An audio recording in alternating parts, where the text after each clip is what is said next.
multiplication as scaling. You probably never even heard that word before. Scaling is the process of resizing a number when you multiply it by a fraction that's greater than 1 or less than 1. And a fraction that's greater than 1 is an improper fraction. What I'd like to do is I'd like for you to watch a con video. It's about 5 minutes long. I will be posting the link, but if you haven't for some reason found the link, you can do a search on con video multiplication scaling and it will get you right to the video. So pause me and go and watch that video and then come on back, because your note for today, when you watch the con video, have your note for today, because your note's example is exactly the same example as he's using there. So you can follow along with your note, and then when you're finished watching that, come on back to me and we'll talk about it. Okay? Do that. Okay, welcome back. Hopefully you've gone and seen that little 5-minute con video. They do a great job. So multiplication as scaling is not a calculation skill. It's not. It is a thinking skill. It is a concept that you are to understand, so that sometimes when you look at an expression and it has a fraction in it, you automatically should know whether or not the product is going to be greater than, less than, or equal to the fraction that is one of your factors. And here's what I mean by that. So here's my first example. 1 times 2/3 equals 2/3. You all know that. In fact, it's called the identity property.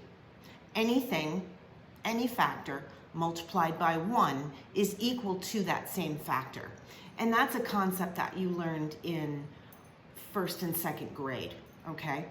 So that's what you didn't actually have to do the multiplying to know what the answer would be. That's why this is not a calculation skill, but a thinking skill. Now, we're moving on from the identity property. Let's say you have one of your factors is less than 1, so it's a fraction, times any other factor. Your product is automatically going to be less than this factor, because you're multiplying it by less than 1. So it's getting smaller. This is a case where multiplying something, we're used to multiplying means our product gets bigger, right? And that's true if both of our factors are 1 or greater than 1. If it's 1, the product stays the same. But if this is bigger than 1, then our product is going to be bigger than the other factor. Kind of makes sense, doesn't it? However, now that we're multiplying with fractions, we know that if we multiply some factor, and this can be a whole number, a mixed number, another fraction, it doesn't matter what it is. If you multiply it by a fraction less than 1, your product is going to end up less than this factor. You don't even have to calculate it. You can think it through. Similarly, if you multiply a factor by a number greater than 1, and that can be a mixed number, it can be an improper fraction. If you multiply it by anything greater than 1, your product is going to end up more than this factor. So if we look at our examples from our video, we see that we have an improper, and I'm looking right here in the middle of the page, and I'm looking at this one right here. I have an improper fraction. I can change that to a mixed number, 1 1/7, but my result will still be the same. My product will be bigger than 2/3. How is this useful?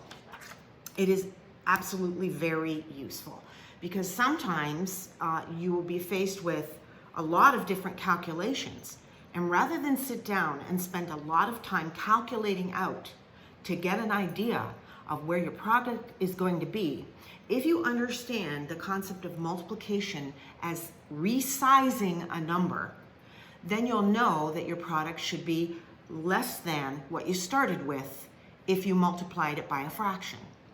Just like you already know that your product will be the same if you multiply it by 1. you should also understand that the product will be greater if you multiply it by an improper fraction or a mixed number, because both of those things are more than one. Make sense?